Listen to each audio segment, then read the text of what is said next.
aplauso al Rey de Reyes y al Señor de Señores. En esta noche pueden sentarse y muchas gracias. Bienvenidos a otro miércoles de instrucción.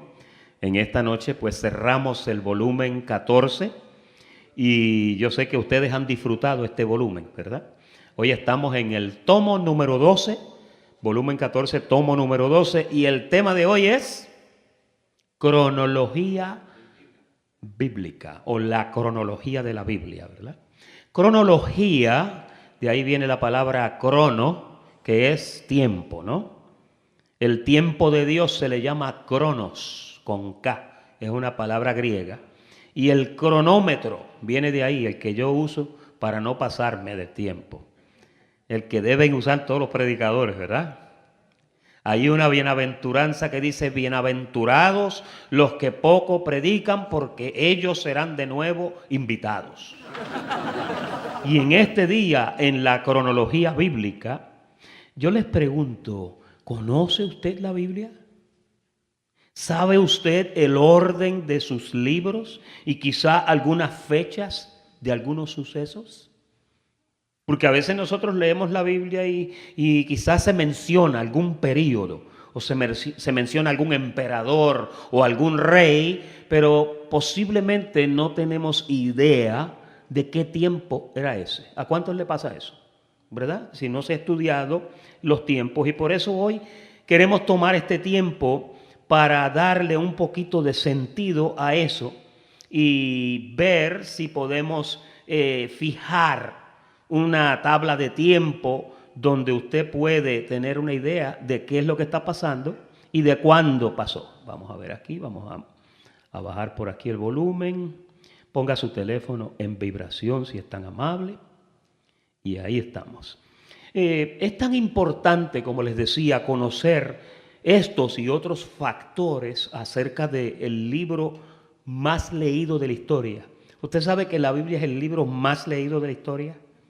No hay otro libro que haya sobrepasado a lo que es el libro de la palabra de Dios.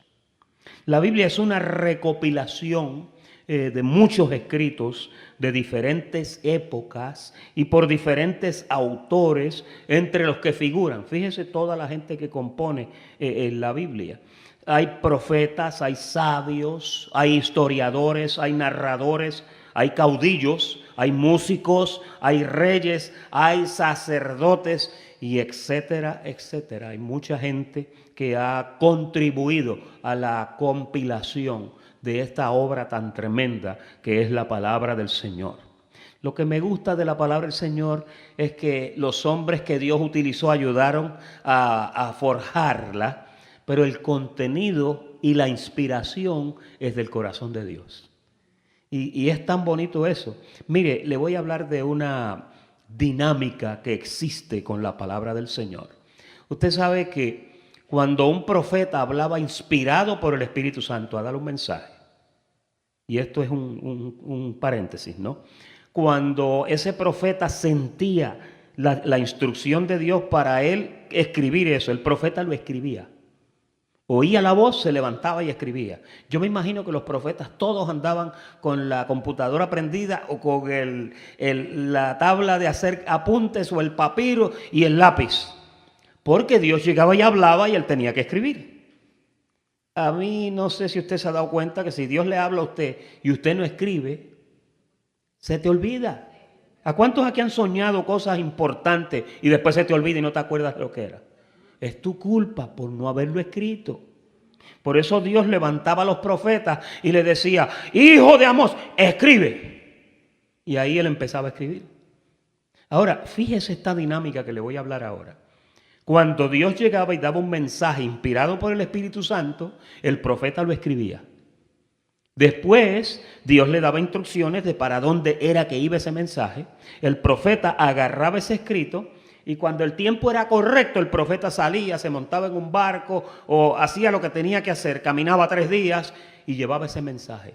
Ese mensaje cuando llegaba, o traía juicio, o traía restauración, o traía protección, o traía instrucciones para librar al pueblo. Casi siempre los reyes y hoy vamos a ver algunos de ellos y vamos a ver un paralelismo entre los reyes y los profetas. Los reyes contaban con la guianza de un profeta. Si usted mira en Primera de Reyes, Segunda de Reyes, usted busca en Crónicas, y Primera y Segunda de Samuel, que son los libros históricos de los reyes, cuando usted analiza esas escrituras, usted se va a dar cuenta que el rey tal contaba con la colaboración del profeta tal. Porque el profeta era la voz de Dios en el pueblo y ayudaba a que el pueblo fuera protegido por el Señor. Fíjese, es lo mismo en una congregación. Si la voz de Dios no fluye en una congregación, por más personas que hayan, la congregación anda ciega porque Dios no le está hablando. ¿Ven el punto? Un predicador no puede agarrar y cocinar un sermón de 5 o 6 cosas de Google y de allá. No puede. El predicador tiene que esperar que el Señor le diga, yo quiero que le hables de esto a mi pueblo. Mire, yo tengo una colección de miles de estudios y mensajes. Sin mentirle, miles. Porque yo llevo toda una vida en el Evangelio. Y yo todo lo que yo hablo, yo lo escribo. Si usted me pide escritos aquí del 1978, yo se los traigo. Si me los pide del 90, yo se los traigo. Inclusive tengo a veces hasta los libritos esos donde yo predicaba, y esos libritos, todas las páginas tienen una fecha. Y el predicador tal venía y predicaba, yo ponía la fecha, el tema que los versos que él leyó. Y entonces eso se convierte, ¿no?, en una librería de temas y de cosas. Pero yo no puedo utilizar esos temas para alimentarte a ti. Porque puede que el pan que alimentó un pueblo ayer no sea el pan que tú necesitas hoy. ¿A cuántos le gusta el pan viejo? El pan viejo para lo único que sirve es para hacer pudín. Que es buenísimo, pero el pan viejo usted no se lo puede comer. Inclusive el maná que Dios daba del cielo, Dios lo daba y había que comérselo ese día. Si usted lo guardaba, se podría. Porque Dios siempre, mire, hasta en la oración del Padre Nuestro que dice, el pan nuestro de cada día.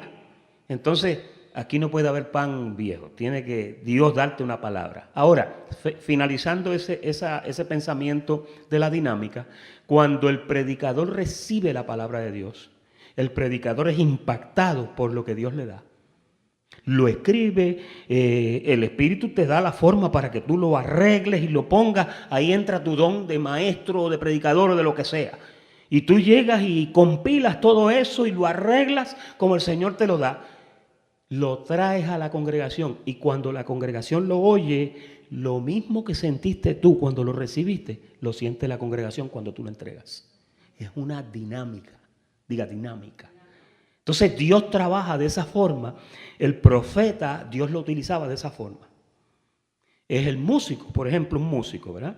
Cuando un músico escribe una pieza, hay canciones que son lindísimas, canciones populares y canciones cristianas. Estoy hablando de música, no estoy hablando de ruido, ¿ok? Pero hay canciones que tienen una letra tan y tan preciosa que tú dices, pero qué letra tan maravillosa. Y esa letra la escribió un escritor que se inspiró en ese momento y lo sintió. Posiblemente Dios mismo le dio la inspiración, porque los que escriben acerca del amor, muchas de las cosas las reciben por el Señor, ¿no? Pero entonces cuando Él recibe eso y llegan y la cantan, ¿qué pasa? Cuando usted la escucha, usted recibe exactamente lo mismo. Porque es una dinámica de cómo la palabra va saliendo y va llegando para edificar. El domingo nos van a hablar un poquito de eso. Pero volviendo al tema, ahí había músicos, como dije, reyes, caudillos, sacerdotes. Ahora, hay en ella una gama de información que es valiosa y que nos habla de la vida. Oiga esto, nos habla de las gentes. En la Biblia hay historias de gobiernos, de conspiraciones, de teorías de crímenes, de traiciones. En ella también están las palabras de nuestro divino Maestro Jesús. Y esperamos que ustedes sean edificados con estas palabras que vamos a hablar en esta noche. El objetivo de este estudio, usted va a notar que no van a haber versos bíblicos por ahí corriendo como en otros estudios, porque esto va a ser una instrucción de cómo conocer el tiempo del libro que usted lee. ¿Ok?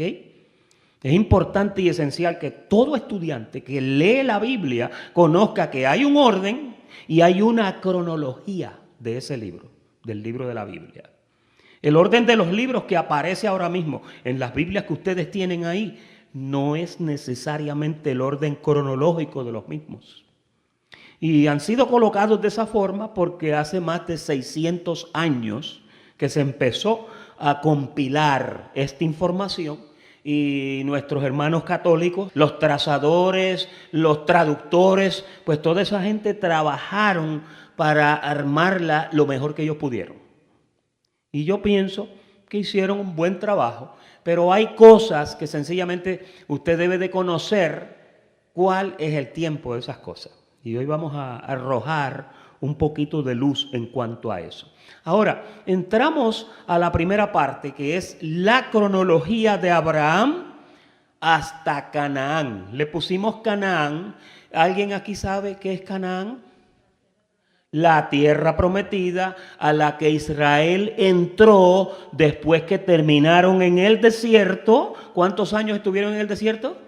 40 años, que equivalen ¿a qué? ¿A cuántas generaciones? Una generación. Una generación dura 40 años. ¿Por qué 40 años? Pregunta usted. Me alegro que pregunte.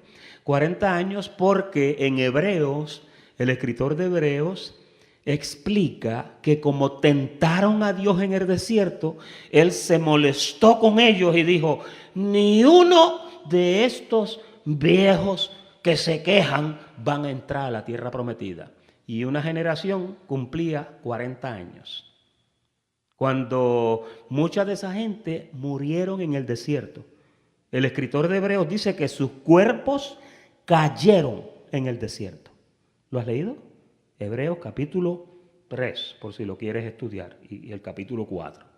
Ahora, cuando pasa esa generación, entra la generación hija de esa gente. No vamos a decir que todos murieron porque quizás llegaron algunos ancianos. Tampoco vamos a decir que todos se quejaron porque quizás se quejó un 99% nada más. O un 60, o un 70, no tenemos esa información. No hay forma de pronosticar eso, ¿ok? Y acuérdese, lo que vamos a hablar hoy son fechas aproximadas.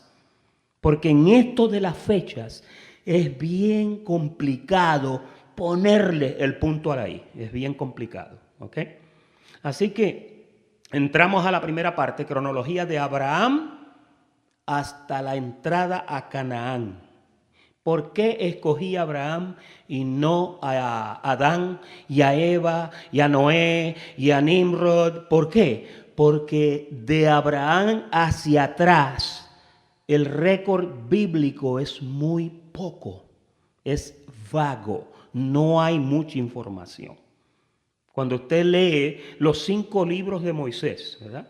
Vamos a leer esa primera partecita que está en su panfleto que dice que es imposible saber cuánto tiempo se tardó cada autor en escribir sus cartas o tratados. En el caso de Moisés, oiga bien esto, se cree que sus 5 libros, que se conocen como el Pentateuco, que viene del número 5, se escribieron en un espacio de 40 años. No fue que Moisés estuvo 40 años escribiendo. Pero él escribía una cosita, el Señor le daba otra, escribía la otra, escribía la otra. Oiga, a Moisés yo lo respeto mucho yo. Moisés era tartamudo. Pero cuando Moisés nació, y ahorita vamos a hablar un poquito de su nacimiento, a Moisés lo tiraron en una canasta por el río porque la mamá no quería que él naciera en la esclavitud de Egipto que estaban ellos, ¿ok? Lo tiraron en una canasta, el niño empezó a correr la canasta, y la hija del faraón que estaba por allá bañándose con las muchachas en el río, vio la canasta. Y agarró la canasta y parece que el nene estaba llorando no sé qué. Oiga, eso es una historia que usted la lee y hay gente que dicen que esto es un cuento de hadas. Y entonces una de las sirvientas se la trajo y ella dijo, es un nene. ¿Qué hacemos con este nene? Entonces la hija del faraón le dijo, búscame a una mujer hebrea para que me lo cuide. ¿Y a quién ustedes creen que buscaron? A la misma madre de él. Mire qué cosa tan tremenda como es que... Entonces, usted lee estas cosas. Yo me imagino que cuando Moisés escribió esto, Moisés mismo temblaba. Porque Moisés escribió todas estas cosas, yo diría por el Espíritu, ¿yo?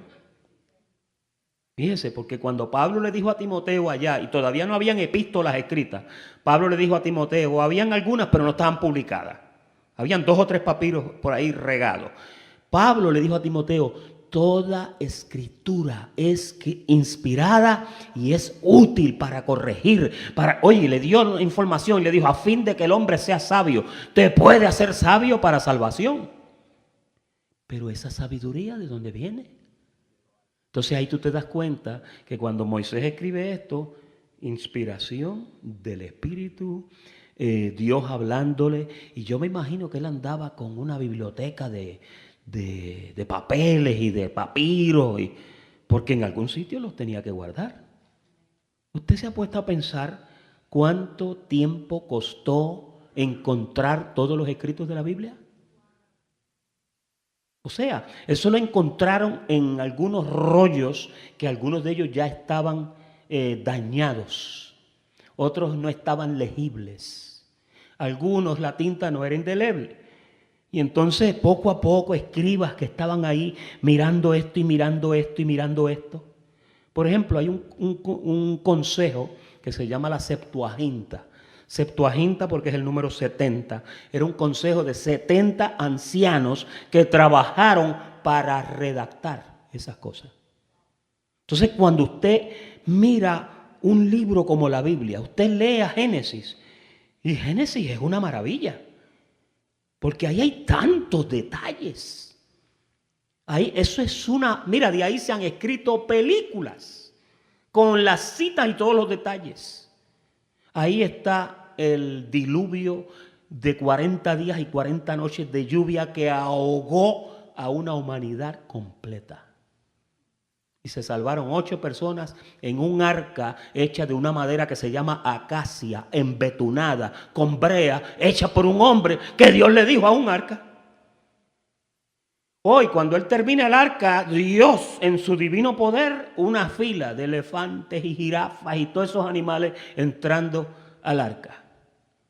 Los únicos que no entraron fueron los peces y los tiburones. Eso los dejaron afuera. Y no murió ni uno de ellos. Pero usted mire esa historia, después usted lee la historia de Nimrod. ¿Alguien aquí me puede decir quién fue Nimrod? Nimrod fue el que ¿qué? El que construyó la torre de Babel. Quería hacer una torre que llegara al cielo. De ahí salieron todos los idiomas de la tierra, porque Dios se molestó cuando lo vio que estaba haciendo eso, y dice que mandó ángeles que le confundieron las lenguas, y todo el mundo empezó a hablar otros idiomas, y cuando pedía un martillo le daban un serrucho, y se formó un revolú, y tuvieron que parar el proyecto de la torre. Usted lee esas cosas y te dice, esto es demasiado para mí. Yo no ceso de admirar la Biblia. Mire, yo para todas las cosas de la vida, yo aplico algo de la palabra. La Biblia habla de todo, pero de todo habla. Habla de remedios medicinales, remedios caseros, habla de tortillas, mantequilla, miel. ¿Te está dando hambre? Todas esas cosas, la Biblia habla de todo eso. Bueno, dice que Jesús cuando era niño comía mantequilla y miel. Lo dice la Biblia en Isaías. Y tú y yo todavía estamos comiendo mantequilla y miel. Imagínate. ¿A qué tú no le echas mantequilla por la mañana? Ahora, no tenemos la respuesta de cómo fue escrito todo. Es asombroso ver la cantidad de detalles y asuntos cubiertos en todos estos 5 maravillosos libros que le llaman el Pentateuco. Ahí identificamos de una forma u otra el mismo carácter de Dios. Así como todos los detalles históricos que concuerdan en forma perfecta con la historia secular. Y eso es lo que vamos a ver hoy, porque hoy vamos a ver un paralelismo y una asociación entre los eventos bíblicos y los eventos de la historia. Fíjate. Dios es grande. Otros escritos como la carta de Pablo a Filemón, quizás Pablo se sentó y la escribió en 5 minutos porque el muchacho ya se iba, el mensajero. Dijo, avanza, avanza, avanza, ¡pa! Y la cerró y se la mandó. Pero con Moisés no fue así. Moisés se cree que estuvo desde el 1445 al 1405, porque acuérdense, antes de Cristo los años van bajando, ¿ok? Y así por el estilo. Ahora, vamos a la primera gráfica que tenemos hoy. Y en esta primera gráfica que está ahí en su panfleto, le hemos puesto la posible cronología del Éxodo. Ustedes han leído el libro de los Éxodos, ¿verdad? Y el libro de Deuteronomio, y el libro de Levítico, que era el que daba todos los detalles, el libro de Números. Entonces aquí, si usted busca la parte izquierda de su gráfica, usted va a ver ahí registrado el año ¿qué?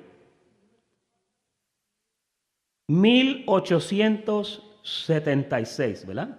Ahora, si usted ve esa rayita del 1876 y más a la derecha usted ve 1446, entonces en paréntesis usted ve ahí que dice 430 años en Egipto.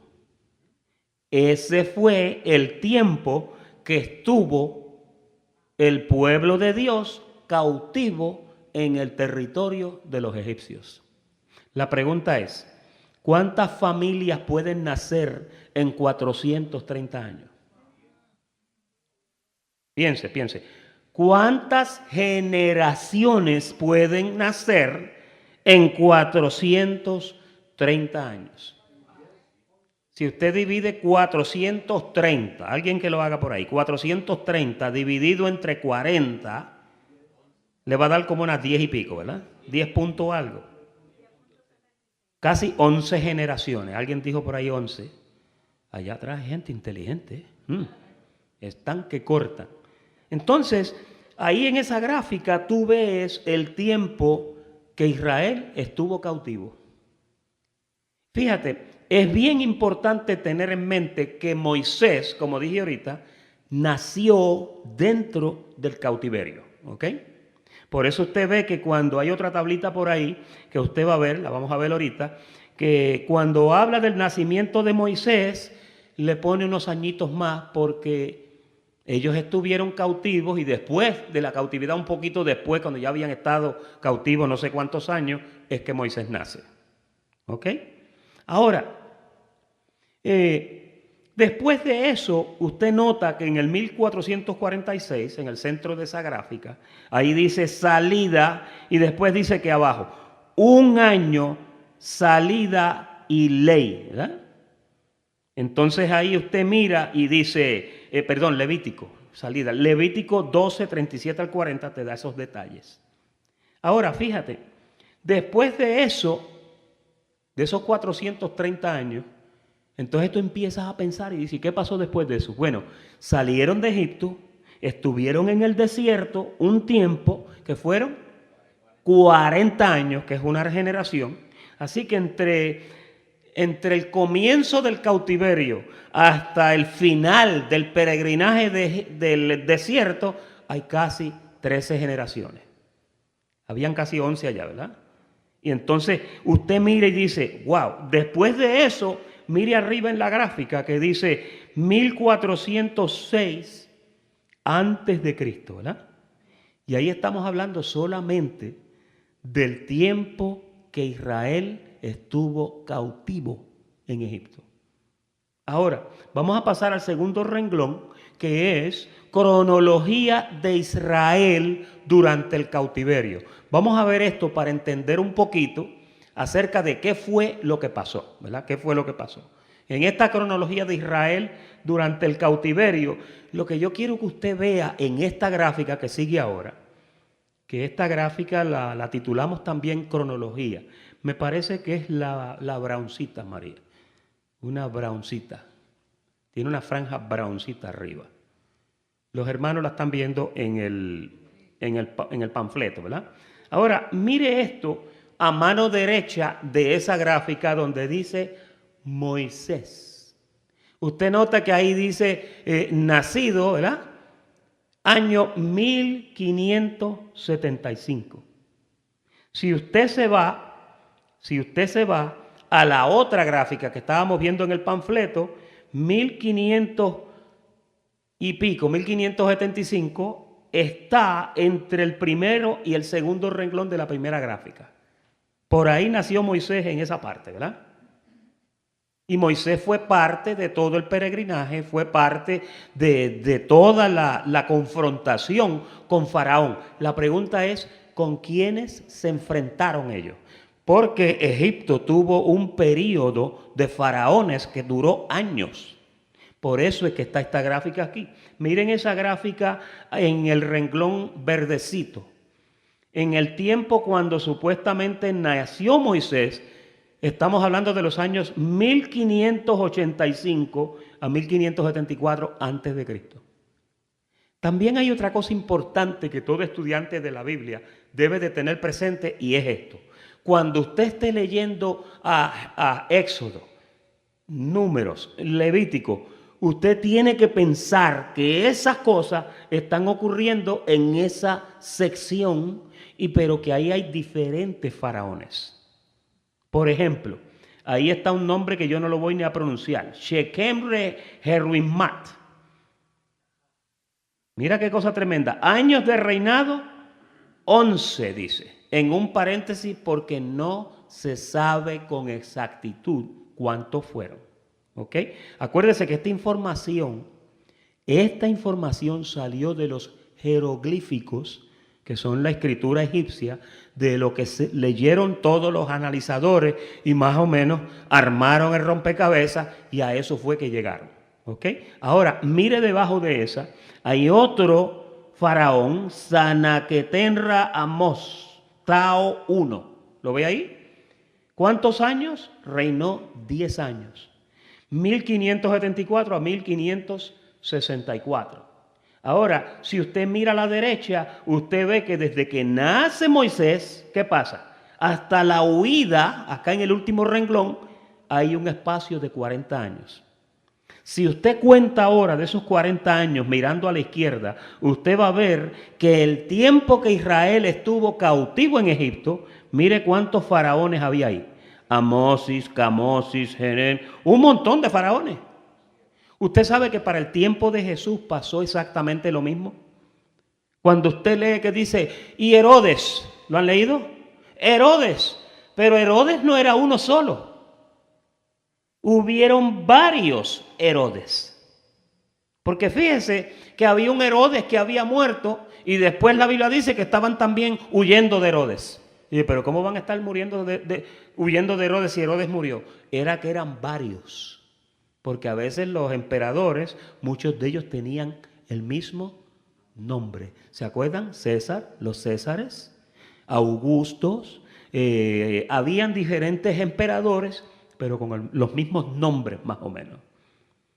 Alejandro el Magno, Carlos Magno. Era así como se hacía. Inclusive en Roma, hoy mismo, en muchos de las organizaciones que tienen que ver con el gobierno papal, ¿verdad? Pues ahí hay nombres que se parecen mucho. Está Pío III, Pío II, Pío VI, ¿sí o no? Por causa de que es una secuencia de emperadores que se utiliza. Ahora, si usted mira ahí atrás a la derecha donde dice huida, la huida se cree que fue para el año 1535 aproximadamente. Esa fecha usted va a ver que no concuerda por algunos añitos con la otra, porque no se sabe exactamente cuándo fue que pasó. ¿Ok? Ahora, yo pregunto esto. Cuando usted leía a Éxodo y usted leía de Josué y de Moisés, ¿cuándo usted pensaba que era eso? En años. ¿Verdad que usted no tenía una idea? Usted sabía que pasó por allá, pero usted no sabía cuándo era. Ahora, si tú lo miras en esta gráfica, el encuentro del faraón con Moisés en el río, cuando se abrió el Mar Rojo, ¿ok? que pasaron casi 2.3 millones de judíos por ahí, en seco.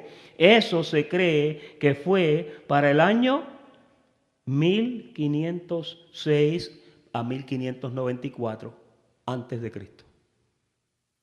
Fíjese, 1500 años es un montón de tiempo yo. Porque fíjese que de Jesús para acá, de Jesús de la crucifixión para acá, van 2100 años ya. Es algo, ¿verdad? Que es algo, son 20 siglos, casi 21 siglos, que le llaman. Por causa de que nosotros no tenemos una noción clara del tiempo porque nosotros no duramos tanto. Paréntesis de 100 años, ¿verdad? Podríamos decir 100 años. Más o menos ahí dentro es que usted vive aquí. Usted, si llega a los 100 años, son pocos los que llegan a los 100 años. Por eso a veces lo celebran. Y fulano cumplió 100 años. O fulana tiene 102 años. La mujer más vieja de la tierra. O el hombre más antiguo de la tierra. En edad, 100 años. Cuando tú te pones a mirar esto de esa forma, si tú duraras 100 años, tú nacieron 20 generaciones de 100 años desde Jesucristo para acá. El planeta ha cambiado, la topografía de la geografía de la Tierra ha cambiado. Tú sabes que hay sitios donde tú vas y antes había un monte y ahora no lo hay. O había un llano y se llenó. O había un río y se secó. ¿Cuántos tienen ríos en sus países que usted recuerda en su niñez que eran tremendos ríos y ahora usted va y está seco con 2 o 3 piedritas? Porque la topografía y la topografía de la geografía terráquea cambia. Por ejemplo, yo vivo en un pueblito al norte aquí, que ese pueblito, el suelo es todo de arena. Lo que hay es arena de playa, donde no me pregunte cómo las matas están tan lindas. Tengo un árbol de mango que llevaba 6 años y este año está cargado de mangos. Y es arena lo que hay. Entonces, ¿sabe lo que yo estudié? Yo busqué y busqué. Esta península de la Florida, miles de años atrás, estaba bajo de agua. Yo he encontrado caracoles, piedritas marinas, parecen corales, que yo sé que son del mar. Y no fue que las trajeron, porque a veces cuando he cavado para sembrar algo, para hacer algo, pues he encontrado esas piedras y eso estaba bajo de agua en un tiempo. Porque las islas se formaron así. La Biblia habla de eso, dice que las islas se formaron. Y hay por ahí un capítulo que dice que toda isla y todo monte huyó. Porque lo que viene no es nada de lindo. ¿Ok? Pero quédate tranquilo porque tú no vas a estar aquí. Y si estás aquí, Dios te va a guardar. ¿Verdad? Entonces, cuando miramos esto nos damos cuenta. Por ejemplo, si usted mira esa gráfica y sigue mirando para el año 1506, ahí usted ve a Tutmosis el primero. De ese y del padre de ese se encontraron tumbas. Y las momias de Tutmosis se encontraron. ¿Verdad? Está el otro, sí, que en inglés le dicen King Tut. Y por ahí está, María, no sé si hay una máscara de los sarcófagos esos egipcios. Me parece que puse una por ahí, no sé. Ahí está Tutmosis II, que fue para el año 1494 al 1476. Y después de Tutmosis se levantó otro que se llamaba Hatshepsut. Que ese yo no he visto mucho en la geografía o en la historia de lo que es la civilización egipcia. Pero obviamente está documentado y estaba escrito en el cuneiforme, en los jeroglíficos estaba escrito en algún lado. Porque todo lo que conocemos de la civilización egipcia lo encontraron escrito. Mire, yo me puse hasta a ver la película de la momia para ver los jeroglíficos esos porque me encantó tanto esa película porque le hicieron unas reproducciones tan bonitas, ¿no? Y ahí están las creencias de toda esa gente. Y las pirámides que dicen que estaban diseñadas con una precisión tan tremenda, los que vieron la película de Indiana Jones, que el sol entraba por una grietita, daba allá con un espejo, daba para allá y alumbraba toda la pirámide por dentro. Todavía hasta el día de hoy no se sabe cómo hicieron esas pirámides. Los que han ido a Egipto, usted ha visto el tamaño de las piedras que componen esas pirámides. Y esos hombres, uno de ellos, especialmente uno de los que estuvo cuando Moisés ya lo confrontó, que le mandó las 7 plagas. Oye, ese faraón era bravo de verdad. A ese faraón Dios le mandó 7 plagas, le mató todos los primogénitos y con todo y eso el hombre no dio el brazo a torcer. Lo vio en la película con Yul Brynner, el coco pelado, en los años 60. Es algo, Moisés se enfrentó con uno de los líderes más poderosos que han cruzado por esta tierra. Porque entre Nabucodonosor, los emperadores así como él y los faraones, esa gente tenían una autoridad tan tremenda. El faraón hacía, ¡bum!, le tumbaban la cabeza. O el faraón hacía y ya lo mataban. Era algo, un poderío tremendo, ¿no? A eso fue que Moisés tuvo que confrontar. Y a ese Dios lo humilló y lo tiró de cabeza para que supiera que con el pueblo de Dios no se juega. Fíjate. Ahora, vamos a entrar a esta parte de la cronología de Jesús y el primer siglo. Esa nos interesa por causa de que ahora estamos hablando de un tiempo más contemporáneo, ¿no? Estamos hablando de un tiempo, el primer siglo, ya ahí hay una documentación, se tiene documentación bastante clara, fidedigna, aunque hay escritos a veces que son fraudulentos. Déjeme decirle que la Biblia que usted tiene en la mano, esa Biblia pasó por un montón de problemas para que finalmente le llegara a usted en la mano. Porque es como todas las cosas que se hacen. Usted sabe que ahora mismo voy a hablar de las carteras, a las hermanas que les gustan las carteras. Las carteras Coach, ¿verdad?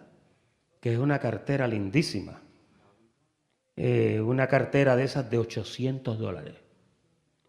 Yo tenía una amiga colombiana que ella, un día le puse la cartera en el piso y por poco me asesina. ¿Cómo tú me vas a poner la cartera en el piso? Y era que como yo veía que mi esposa pues, ponía la cartera en el piso, la ponía en un banco, la tiraba por aquí. Y él me dijo, ¿tú sabes cuánto costó esa cartera? Y yo, no, $1,300. No me la pongas en el piso. Pero fíjese, las carteras tienen ahora un contrabando que hay por ahí de carteras falsas. Es una réplica exacta de la cartera. Y usted la compra y vale nada más que 100 pesos. Y entonces, ahora recientemente cuando estuvimos en España para el juego del 12 del Real Madrid, el jersey del Real Madrid, ¿usted sabe cuánto vale? $125. Si lo quiere con todos los sellos, puede costar hasta $200. Pero yo veía que había unos marroquíes en la calle que te lo vendían por 35 pesos. Yo compré una de esas. Porque yo no iba a pagar $200 por un jersey del Real Madrid. Primeramente porque yo no soy fanático de eso. Las réplicas. Cuando la Biblia salió, empezaron a salir copias baratas por ahí. Y empezaron, y aún todavía hoy, hay Biblias que hay que tener cuidado con ellas. No todas las Biblias son como deben de ser. Sí, hay Biblias que tienen unos problemitas que son feitos, tú sabes. Inclusive las que nosotros tenemos tienen unos problemones. Yo le mencioné un problemón de eso la semana pasada, de Lucas 2:22, ¿verdad? Cuando se cumplieron los días de la purificación de ellos. De ella. Entonces, cuando leemos esas cosas, pues yo me pongo a mirar aquí que en la cronología del primer siglo, vamos a ver esa gráfica, María. En esta cronología, a ti te debe importar como estudiante de la Biblia. ¿Sabes por qué? Porque ahora cuando tú comienzas a leer el libro de los Hechos, y a mí el libro de los Hechos me encanta, porque te menciona emperadores, te menciona gobernadores, y cuando tú buscas la historia con la cronología, acomodas ese gobernador en el verso bíblico tal, y tú dices, ese es el año tal. La Biblia se corrobora con la historia. El otro día Moisés creo que fue que nos dijo que cada día la ciencia sigue descubriendo que la Biblia es una fuente fidedigna para corroborar las cosas. Porque la Biblia y la ciencia y la Biblia y la cronología de la historia intercalan perfectamente. Mira ahí en el año 0. ¿Quién nació en el año 0? Jesús de Nazaret. Cuando usted busca en el año 0, mira el año 14. En el año 14, ¿qué pasó? Murió Augusto César, ¿verdad? De ahí entró ¿quién? Tiberio. ¿Se acuerdan de Tiberio? De Tiberio por ahí usted busca la parte arriba de la gráfica del año 14 al año 68. Ahí están, mire, ¿68 es? Sí. O 58, 58. En la gráfica, en el primer cuadro de arriba. Ahí usted ve todos los emperadores que estuvieron. Mire, Augusto, Tiberio, Calígula estuvo ahí bien poquitito. Calígula fue un loco que por poco destruye el Imperio Romano. Y tuvieron que sacarlo, pero volando. Después de eso entró también, este fue Claudio, ¿verdad? Claudio, y después de Claudio entró ¿quién? En rosadito, Nerón. Ahora, Nerón es importante en la historia de la Biblia, porque Nerón ya se menciona en los escritos que tienen que ver con Pablo y con todas esas cosas, ¿verdad? Nerón fue el que dictó la sentencia sobre la cabeza de Pablo. Obviamente, a él no lo pudieron procesar inmediatamente. Él tenía un caso que siguió corriendo y siguió corriendo. Y se cree que cuando Pablo murió, aunque dicen en las manos de Nerón, aunque dicen que Nerón le cortó la cabeza, otros exégetas difieren y dicen que no fue exactamente en Nerón, pero la orden ya estaba dada. ¿Ve el punto? Fue, por ejemplo, como cuando dicen que Tito destruyó la ciudad de Jerusalén en el año 70. Pero en realidad no fue Tito que la destruyó, pero él estaba envuelto porque él era un general. ¿Ve? Inclusive en Francia creo que hay una entrada, un portal de entrada, que se lo dedicaron a él porque él querían que pasara por esas puertas Tito con todo el botín y con todo el oro que trajeron de Jerusalén cuando destruyeron el templo. Usted mira que en Europa, en Francia, en España, hay muchos de esos, eso lo llaman un arco. Y a ese en específico le llaman el arco del triunfo, porque por ahí supuestamente iba a pasar él. Cuando usted visite a Francia y vea el arco ese de Tito, usted va a ver que tiene 4 diferentes obras de arte talladas en el medio. Esas obras de arte usted las busca y corroboran exactamente la historia de por qué se hizo ese arco. Y nosotros íbamos en un bus con los audífonos y ahí nos explicaron todo eso. Después estábamos con el tour abajo y también nos explicaron todo lo que pasó con eso, ¿no? Ahora, después de Nerón, aquí hablamos en una clase, me parece que fue en el volumen 13 o en el 12. ¿Se acuerdan la crisis de Galba, que le llamamos la crisis de Galba, que fue cuando el Imperio Romano tuvo 4 emperadores en un año? ¿Se acuerdan? Que primero entró, estuvo 3 meses, no sirvió.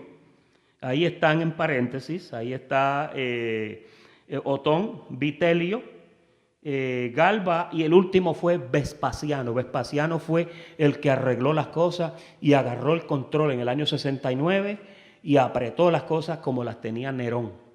Fíjense que hay veces que cuando un buen líder se muere, se cae el país, se va a pique el gobierno. Tú sabes que una persona solamente en el mundo, una persona en un país puede destruir con su política a un país completo. Una sola persona puede arruinar la economía de un país. Puede destrozar la economía, le quitan las casas a los ricos, se apropian de los negocios y de las empresas y pueden hacer muchas cosas. Y de estos hubieron varios en este tiempo. El siglo I fue un siglo bastante complicado. Mire, el tiempo que Jesús tuvo que estar aquí en la tierra era un tiempo bien complicado políticamente. Porque habían unos impuestos que eran horribles. A la gente le cobraban unos impuestos que eran bastante fuertes, ¿no? Si tenías mucho, te lo quitaban. Y el gobierno se quedaba con todo lo que quisiera. Era un asunto bastante serio. Después usted nota que como para el año 80 ya las cosas están cambiando un poco, pero sigue el imperio así, sigue hasta que llega el año 192. De ahí pues ya las cosas comenzaron a normalizarse, aunque siguieron muchos problemas, porque el siglo III tiene bastantes complicaciones, el siglo IV, el V, y todavía en el siglo XV estaban matando gente, quemando gente, crucificando gente, etcétera, ¿no? Hay una hoja que yo les puse ahí, le añadí a su panfleto en el día de hoy, y fue que yo consideré interesante que usted conociera los reyes que reinaron en Israel y en Judá. Ustedes saben que Israel tenía 12 tribus, ¿verdad? Pero hubo un tiempo cuando empezaron los problemas y se dividieron entre tribus del sur y tribus del norte, ¿ok? Por eso cuando usted lee a Primera de Reyes, Segunda de Reyes, etcétera, usted ve que dice, y fulano de tal reinó tantos años sobre Judá. ¿Lo has leído? Pero lees otro que dice, y fulano reinó tantos años sobre Israel. Entonces dice, Judá, Israel. Fue que se dividieron por un tiempo entre las tribus del norte y las tribus del sur. Ahora, fíjate, Judá significa, ¿qué significa Judá? Alabanza. La tribu de Judá era la que hacía las tiendas, las ponían cerca del tabernáculo, porque ahí estaban todos los cantores, la gente que alababan a Dios, los que llevaban al pueblo en alabanza. Es como el grupo musical en una iglesia, ¿verdad? Esa es la tribu de Judá, ¿verdad? Los de Leví eran los del orden levítico, eran los que oficiaban en el tabernáculo, ¿ok? Pero ahora, usted mire aquí en esta tabla, David cuando entró al reinado, reinó ¿cuántos años? 40 años. 7 en Judá y 33 en Jerusalén. Me gustó eso. Él fue que mudó la alcaldía para Jerusalén. ¿Sí? Se cree que fue cerca del año 1000 al año 962. Es decir, que cuando usted lee en la Biblia del reinado de David, usted está solamente leyendo que eso ocurrió 3000 años atrás. Los 2000 de Jesucristo para acá y 1000 antes de Jesucristo, ¿verdad? Cuando usted mira a su hijo, que es Salomón, que fueron 40 años, ¿no? 40 años, entre Judá y Jerusalén, Salomón reinó los mismos años que su padre, en los dos sitios. En 962 al 922. Roboam estuvo 17 años. Abías estuvo 3 años. Asa, este fue un rey que buscó a Dios. Note cómo Asa, estos dos después de Salomón, duraron bien poco, pero Asa duró 41 años. Dios estaba con él. Después usted ve a Josafat, 25 años. Joram, 8 años. Ocosías, a este lo botaron volando. Había otra tabla que no la traje, pero ahí explica qué fue lo que les pasó. Muchos de estos reyes los mataron, los asesinaban, muchos de ellos. Por eso yo decía ahorita que en la Biblia hay conspiraciones, crímenes y matanzas, traiciones. Habían traiciones del gobierno y habían traiciones también personales. En la Biblia tú encuentras de todo. Porque el hombre, donde quiera que tú lo pongas, hace lo mismo. Hace lo mismo. Hay una reina que fue Atalia, que estuvo 6 años. Ella estuvo después del reinado de Ocosías, que fue 1 año. 6 años. La única mujer que vemos registrada que estuvo ese tiempo. Se desconocen muchos de los detalles de por qué fue ella. A veces pienso que fue que le mataron al marido y se quedó ella. El marido quizás era el próximo que tenía que entrar, ¿no? Joás ese fue otro. Joás estuvo 40 años también. Fíjese. Amasías estuvo casi 30, Osías estuvo, ese es uno de los más, Osías y Manasés. Manasés estuvo 55 años. Y así por el estilo, yo quería incluirte esto en este panfleto, porque yo sé que ustedes guardan los panfletos, ¿verdad? Yo he visto por ahí que hay gente que los colecciona. A veces son una buena herramienta para que, de reseña o de información, para cuando tú la necesites. En la otra parte de la hoja, ahí te incluí 3 gráficas que hablan. Me encanta esta de Abraham, en la hojita esa, en la gráfica de abajo. Me parece que sí, ahí, María, la que tiene la coronita del rey David. Creo, esa misma. Miren arriba donde dice Abraham. Abraham estuvo, obviamente, después de lo de Nimrod y Noé y toda esa gente, ¿verdad? Ahora Abraham llega, hay un verso que está, creo que en hebreo, que te dice que fueron 430 y pico años antes de la ley, ¿verdad? Ahí estaba Abraham, entonces el año 2000 y pico. Abraham verdaderamente estuvo en un tiempo, era una antigüedad. Ahí yo creo que no había mucha tecnología todavía. Después de eso, en el año 1998, por ahí, 1900 y pico, ahí es que empieza a llegar a Israel, a Egipto, que los llevan cautivos. Y habían otros detalles de que también el pueblo fue cautivado por los babilonios, por los persas. Se cree que para los tiempos de Jesús todavía estaban bajo el dominio de los persas. O sea, el pueblo de Dios siempre ha sufrido por su desobediencia, fíjese. Y hoy yo hablaba con el pastor Carlos hoy porque Dios no hace excepciones con sus hijos, fíjese. Cuando sus hijos pecan o hacen las cosas mal, que sencillamente saben que está mal. ¿Quién aquí no sabe lo que es malo? ¿Verdad que todo el mundo lo sabe? Usted sabe lo que es malo y usted sabe lo que es bueno. Y estábamos hablando de que el Señor disciplina a sus hijos y que cuando Dios disciplina a sus hijos, oiga, pero Dios da duro. Dios da bien duro. Porque mira, el que juega con el juicio de Dios se mete en problemas.